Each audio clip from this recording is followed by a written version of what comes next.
Rocket League will soon become free to play on all consoles, which I am very excited about. That means there will be an influx of new players. Rocket League is a game unlike anything you have played before. It's not a shooter or RPG. It's not even a racing game. It is car soccer. With its unique style of play and distinctive in-game mechanics, it separates itself from most games. With that being said, it can be extremely difficult to intuitively pick up on some of the main concepts of the game. This series is for all the new Rocket League players out there. I'll be breaking down Rocket League to its core, or I will try. Feel free to drop questions in the comments below or catch my streams on Facebook every weekday at 11 a.m. You loaded up Rocket League for the first time, and before you play, there are some things you should change. Let's start with camera settings. The first thing you want to do is go to Options. Go to the Camera tab and turn off camera shake. It is a silly, useless option that only gives you a headache if left on. The rest of the options you see here will be easier to change once you hop into a free play game. Let's see how they look on the field. If you go back into your options and camera settings, the first setting you see is field of view. This is going to change how much of the field you can see. The lower the number gets, the less of the field you see. The higher the number gets, increases the amount of field you can see. I personally have it at max field of view because it allows me to see more of the field and game around me. The next setting down is distance. Distance controls how far your camera is behind your car.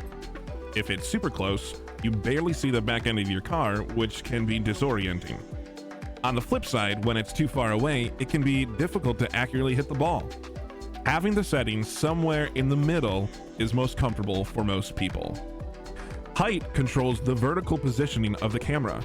Too low, and all you see is your exhaust pipes. And too high, you can barely see the top of your car. Most players like this setting to be in the middle. The rest of camera settings are not terribly important in terms of how it will affect your overall gameplay. The only one I personally would give a special shout out for would be swivel speed, as it defaults to 2.5, but I enjoy it at 8.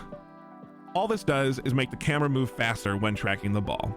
That being said, feel free to move those sliders around until you find what works best for you.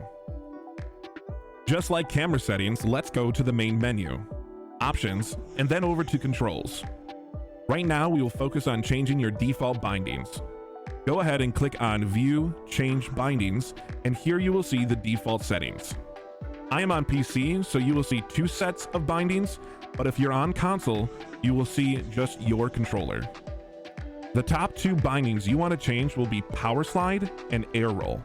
Thankfully, you cannot do these 2 in-game actions at the same time, so we will bind them both to your left bumper or L1, depending on the controller you're using. Since L1 is currently being used to show the scoreboard, we will shift that to R1 to replace voice chat since it doesn't work anyways. Keep everything else as is and you are ready to pick a car. Now that your camera settings and controls are great, or at least not default, let's look at the different cars. This is the Octane, which is the default car you begin with. It is well-rounded and is arguably the best car to use in the game. Most pros and a large part of the community will use this car exclusively. Personally, I use the Dominus, which is significantly different compared to the Octane. The Dominus is both longer and more flat of a car. There are definitely more cars than just these 2, but to start, I would highly recommend choosing one of these.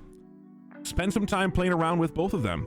Neither is right or wrong, it all boils down to personal preference. If you are curious, here is a list of 3 different hitboxes and all the cars that fall in them. I will go into greater detail in a later video about the different car hitboxes and how that impacts your gameplay. You are all set up and ready to do your first training pack. Let's not get ahead of ourselves. Take the time to go through the basic tutorial. This is important because it clearly navigates you through all the basic mechanics of the game. Do not skip this.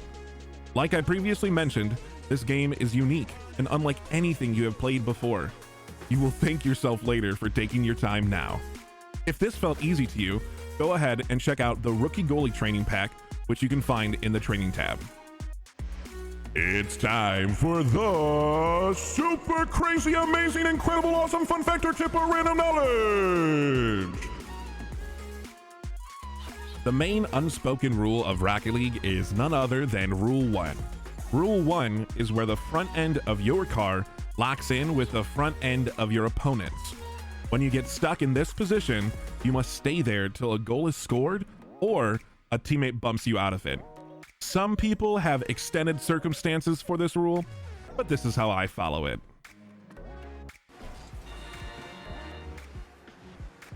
Devin, thank you for the follow. Oh. What is wrong with my voice? Like that to the moon. Jeez. What is wrong with my vocal cords today? They're all over the place. It's the coffee. The coffee did this to me. It's the coffee.